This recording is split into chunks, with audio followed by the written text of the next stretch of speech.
भीमराज सेनेचे अध्यक्ष राजू थाटे यांच्या नेतृत्वाखाली 20 मार्च रोजी चौदार तळे सत्याग्रह दिनाचे औचित्य साधून चौदार तळ्याचे पाणी पिऊन समाज प्रबोधन लॉंग मार्चला सुरुवात करण्यात आली। या मार्चचे उद्घाटन महाराष्ट्र वन विभागाच्या अधिकारी माधवी जाधव यांच्या हस्ते करण्यात आले।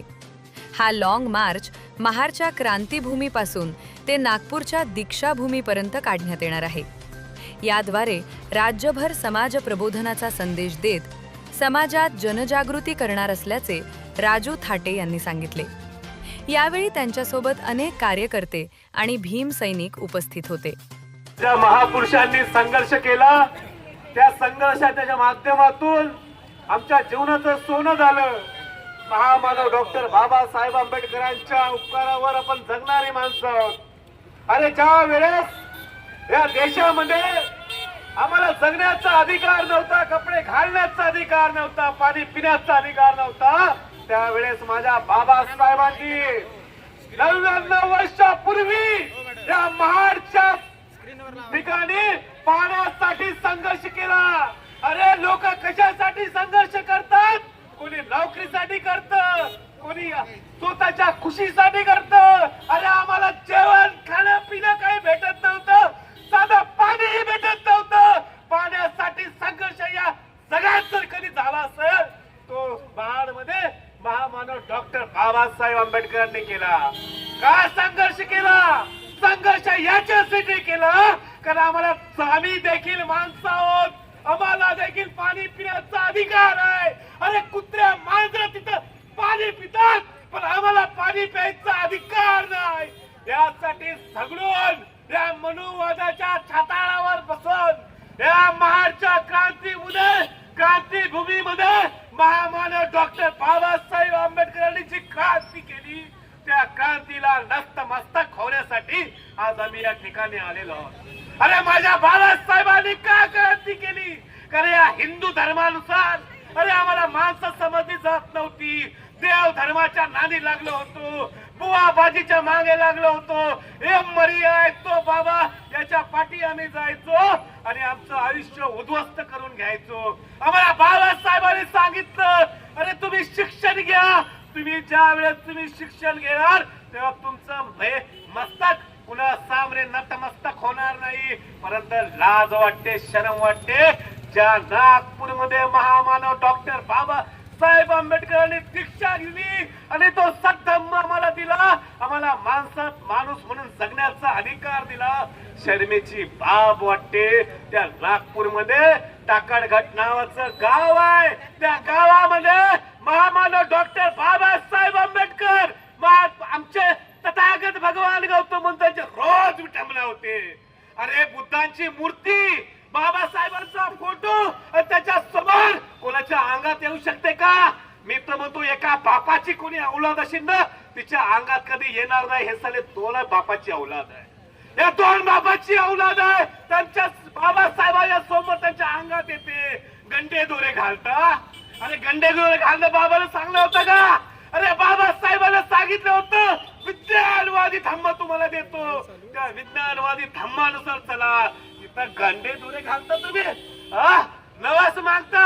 अरे तुम्हाला पोरगा होईल की पोरगे होईल अल्ट्रा सर्जरी केल्यानंतर माहित पडतं तो कोणता येडपट बाबा तुम्हाला सांगू शकतो तुम्हाला पोरगी होईल की पोरगा होईल? मग हे करतं कोण? हे करणारे हे तथाकथित बौद्ध। अरे तुम्ही लाज वाटली पाहिजे।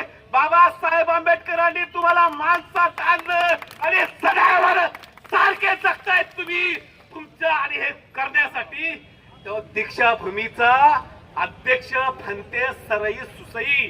अरे तू किती हरामखोर आणि नालायक आहे।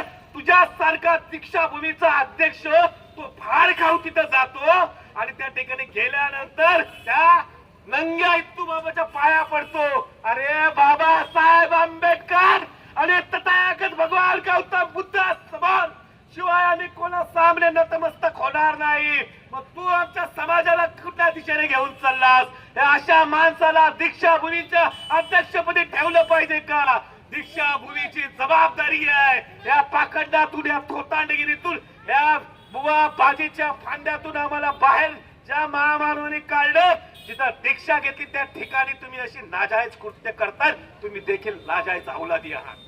अरे बाबासाहेबांचं आणि बुद्धाचं रक्त जर तुमच्यात असतं तर हे घाणेरडं काम तुम्ही नाही केलं असतं. काय पाहिजे तुम्हाला? अरे तुला जे करायचं ते करा ना.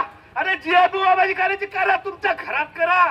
बाबासाहेबांच्या फोटो समोर आणि बुद्धांच्या बुद्ध विहारात जर याच्या पुढे आपण धोतांडगिरी जर केली ना तर यापुढे हे भीमसैनिक सहन करणार नाहीयेत. आज या महाडच्या क्रांतीभूमीमध्ये महामानव डॉक्टर आंबेडकरांनी ज्या पाण्याला आग लावली त्या आगीची ऊर्जा घेऊन निघालोय दीक्षाभूमीच्या दिशेने. यानंतर मुंबईला चैत्यभूमीमध्ये जाऊन महामानवाला नतमस्तक होणार. मग ठाणे, नाशिक, जळगाव, औरंगाबाद, जालना, बुलढाणा, अकोला, अमरावती करत मग त्या हरामखर गुणवंत बाबाच्या अमरावती, यवतमाळ आणि वर्ध्यानंतर नागपूरमध्ये जाऊ. मी या ठिकाणी सांगतो त्या टाकड घाटच्या इत्तू बाबाच्या त्या कमिटीच्या लोकांना, हा बाबाचा बच्चा इथून निघालेला आहे. तुमच्या बापाला पण घाबरणार नाही.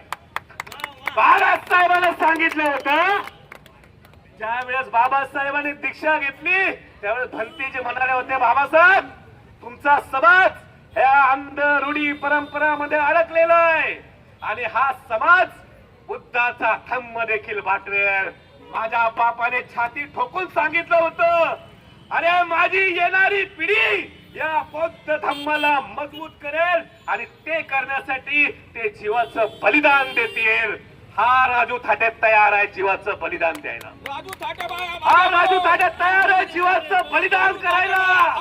परंतु बाबासाहेबांनी जो विश्वास दाखवला होता की येणारी पिढी हे बौद्ध धर्माला मजबूत करेल, ते करण्याचं काम आम्ही करू. आमच्यावर गुन्हे दाखल करता, त्या इत्तू बाबाच्या भक्तांच्या भावना दुखवला म्हणून आमच्यावर गुन्हे दाखल करता. अरे गुन्हे दाखल काय करता? अरे कोणी झाला तरी आम्ही काय मागे हटणार नाही. हा लॉंग मार्च इथून निघणार आहे आणि जोपर्यंत अनिष्ट प्रथा बंद होणार नाही तोपर्यंत आम्ही घरी येणार नाही. आमच्या घरच्यांना सांगतोय, आलो तर तुमचा नाही तर बाबासाहेबांच्या विचारांचा. त्याच्यासाठी हा राजू थाटे जीवाचं बलिदान करेल. जय भीम, जय भीम. अरे जय जय जय जय जय भीम. अरे जय जय जय जय जय भीम. डॉक्टर बाबासाहेब आंबेडकरांचा, डॉक्टर बाबासाहेब आंबेडकरांचा, तथागत भगवान बुद्धांचा, तथागत भगवान बुद्धांचा. जय भीम.